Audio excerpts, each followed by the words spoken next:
Edith López Hernández, del Grupo Parlamentario de Morena, hasta por 10 minutos.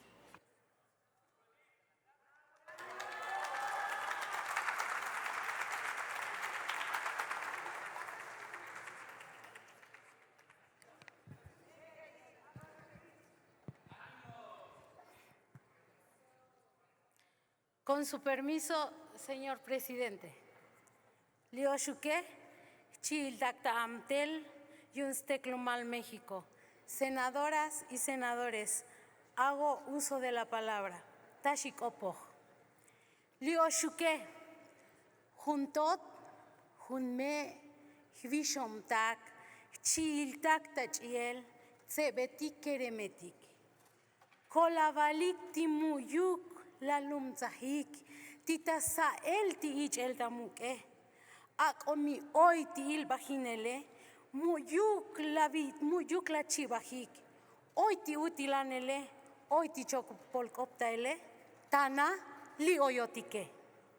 Cito a Eduardo Galeano: los nadies, los hijos de nadie, los dueños de nada, los nadies, los ningunos, los marginados, que no son, aunque sean, que no hablan idiomas, sino dialectos, que no profesan religión, sino supersticiones, que no practican cultura, sino folclor, que no son seres humanos, sino recursos humanos, que no tienen nombre, sino números, los nadies.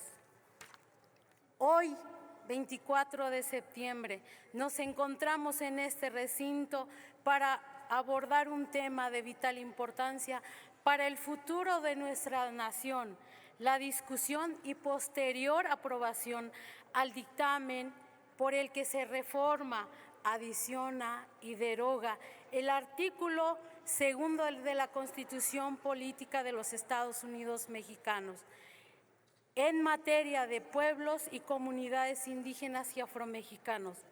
Las reformas constitucionales sobre pueblos indígenas de México han sido influenciadas por un largo proceso histórico y social en donde los anhelos de reconocimiento, libertad, autonomía, igualdad de oportunidades, justicia social y democracia han sido acompañadas de movilizaciones, exigencias, luchas, resistencias de nuestros pueblos y comunidades indígenas y afromexicanas.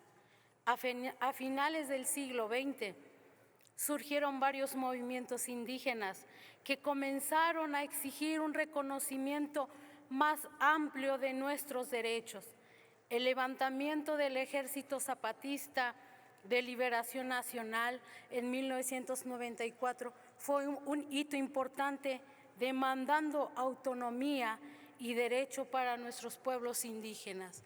La sociedad y el pueblo de México sabe y entiende que dichos movimientos tuvieron razón y causa, la falta de respuestas, invisibilidad y no hay soluciones reales por los problemas generados por los malos gobiernos durante décadas. Los acuerdos de San Andrés fueron frutos de negociaciones entre el EZLN y el gobierno mexicano. En ellos se planteó la necesidad de reconocer los derechos de los pueblos, de nuestros pueblos indígenas, la autonomía y la autodeterminación. Sin embargo, los compromisos quedaron en el olvido. Con las reformas del 2001 y del 2011 se reconoció la pluriculturalidad de la nación mexicana, se establecieron derechos específicos para los pueblos indígenas, se promovió la autonomía, la participación política, la protección cultural y el desarrollo integral. Pero considerándonos indebidamente como identidades de interés público, es decir, como un recurso y no como seres humanos. Con el proceso de transformación de la nación iniciado en 2018 por nuestro presidente Andrés Manuel López Obrador, hubo un cambio de régimen, por lo que existe avances en las acciones, políticas y programas de gobierno que han atendido las necesidades de nuestros pueblos mediante las consultas, reconociéndonos como personas, como parte de la grandeza de este país. Por tal razón, esta reforma da continuidad al segundo piso de la Cuarta Transformación en favor de nuestros derechos y de nuestra inclusión en la toma de decisiones, que nos coloca en el centro de la acción pública. La iniciativa del Ejecutivo, cuyo dictamen se presenta el día de hoy, nos da la esperanza, pues nos reconoce el sentir de los pueblos y comunidades indígenas y afromexicanas, que mediante un previo y amplio proceso de consulta llevado a cabo en 2019. La piedra angular de esta reforma es reconocimiento de los pueblos y comunidades indígenas y afromexicanas como sujeto de derecho público, con personalidad jurídica y patrimonio propio, la libre determinación y autonomía, los derechos humanos de las mujeres indígenas y afromexicanos. Esto significa que los pueblos indígenas dejaremos de ser tratados como objetos de protección, tutela, asistencia, y seremos considerados como personas pensantes y actuantes con capacidad plena para ejercer nuestros derechos y establecer una relación de respeto, diálogo y coordinación con gobierno. Podremos continuar con la aplicación de nuestros sistemas normativos, de las cuales deberán ser respetados y sujetarse a la protección de los derechos humanos. Nuestros actos y decisiones tendrán valor jurídico. Podremos recibir y administrar recursos públicos, realizar obras y acciones y proporcionar servicios públicos para el bienestar y desarrollo comunitario. Asimismo, será posible defender nuestros derechos colectivos ante instancias jurídicas y otras autoridades. De esta forma, fortalece los ámbitos del mecanismo para el ejercicio de la libre determinación y autonomía de nuestros pueblos.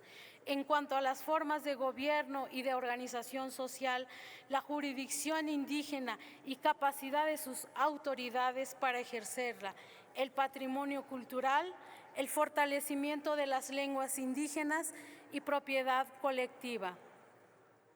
Se garantiza nuestra participación en la construcción de modelos educativos, se reconoce la partería y medicina tradicional y las personas que la ejercen, la conservación del hábitat, la bioculturalidad, la integridad de nuestras tierras y lugares sagrados, el derecho al desarrollo integral y a la consulta.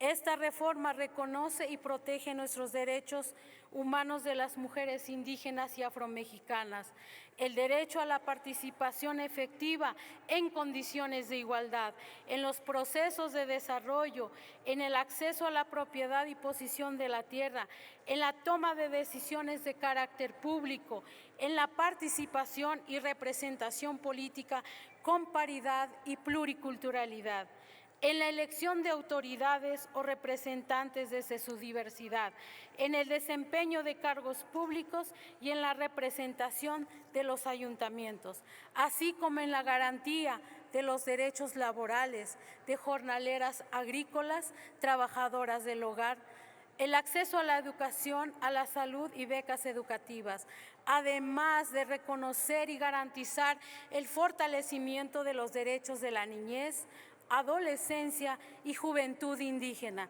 a la educación, salud, tecnología, arte, cultura, deporte, capacitación para el trabajo en sus propias lenguas, como lo que tenemos en los escaños que el pueblo manda.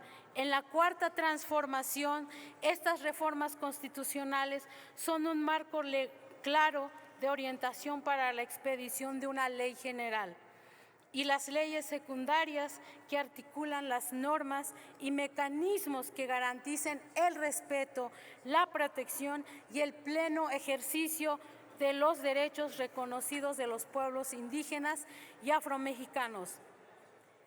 Sin duda, esta reforma nos convoca a seguir legislando hacia esa ruta durante la presente legislatura que estamos iniciando.